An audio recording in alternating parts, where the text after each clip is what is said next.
So the recent Venom The Last Dance trailer has just been released, and I feel like we should all just agree with that the Sony-verse just really needs to be stopped. Because after Venom 3, I don't think there's any other projects any of us audiences are going to be excited about. And don't get me wrong, I'm pretty hyped to see about what Venom 3 will be about, since this is the conclusion of Tom Hardy's side of the story.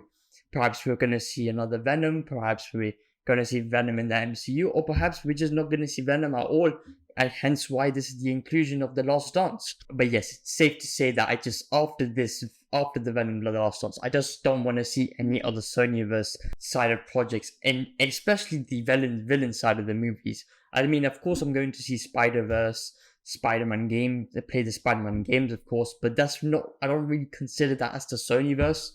I just consider that as individual projects that makes a very good Spider-Man film and a game. For instance, movies like the Morbius film and the Web film don't include Spider-Man anywhere. However, they do hint the character Spider-Man, which again is just really weird. I don't know why they do this. But yes, I don't really know anything about these films, and I don't intend to be watching these films because I don't want to waste my time just watching these films and just getting the result of just not being satisfied as to what I was getting. So when I see that the fact that Venom will be the last film of the Sony-verse, I was pretty happy with the fact that it was going to be the last. However, I did notice the fact that Kraven the Hunter will be the next upcoming project from Venom 3. And it's got me wondering that why we are having a Kraven the Hunter project in the first place. Because I believe Venom the Last Dance is the perfect conclusion of the Sony-verse, and I just feel like they should have just wrapped it up right there. And I don't know where the Kraven the Hunter film is going towards, because yes, it is R-rated. However, what universe is this in? Is it in the Venom universe? Is it in another universe? It just doesn't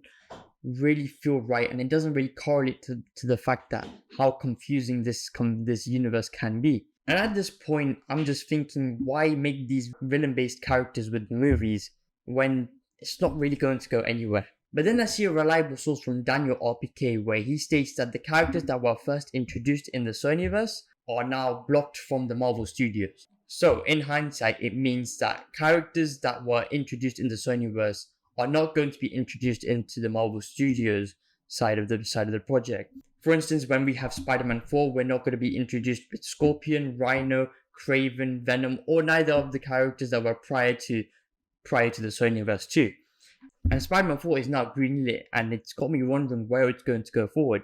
Are we going to have a villain who is related to the MCU, or are we going to have a villain that's going to be like from the Sony-verse? However, I've seen sources how the Spider-Man 4 film was meant to be a grounded-based film, but I feel like they probably scrapped that because it's going to be set between Doomsday and Secret Wars. So if that's the case, I believe it will be a multiversal film where it's going to be set in battle mode. And I'm not sure if there's any good villains that could really be good for a Spider-Man film other than Norman Osborn, which we can't have because of the whole rights thing. And this begs the question to me is, why not just make a Spider-Man movie? And I feel like the right answer for this would be the timing and situation. So since we still have Spider-Man as Tom Holland, I feel like his name, his movies, and his reputation makes a lot of money and a very good impression towards audiences. And if that's the case, why not just make a new Spider-Man movie with a new Spider-Man character, such as Miles Morales, Spider-Gwen, Ben Reilly Spider-Man 2099, Spider-Man, or any other Spider-Man characters other than Peter Parker. So if that's working well in the MCU, why not just make a different iteration of a Spider-Man character, which we've not seen in live action, but we've seen it in animation, which worked really well in Across and Into the Spider-Verse, rather than just making villain-based movies where the villain is fighting towards another villain, where it just really doesn't work at all. For instance, in the DC side of things, James Gunn is handling all the DCU projects where we have Batman, Superman, and every other DC characters in its own world. While they also do individual projects such as the Batman and Joker in an individual universe where it's not really touching the multiverse at all, and it's just doing its own thing. So this begs the question to me as why Spider-Man can't do the same thing. I feel like it could work. However, I feel like Sony just needs to take that risk. They really need to take that risk, or else I don't see their universe going anywhere at all whatsoever.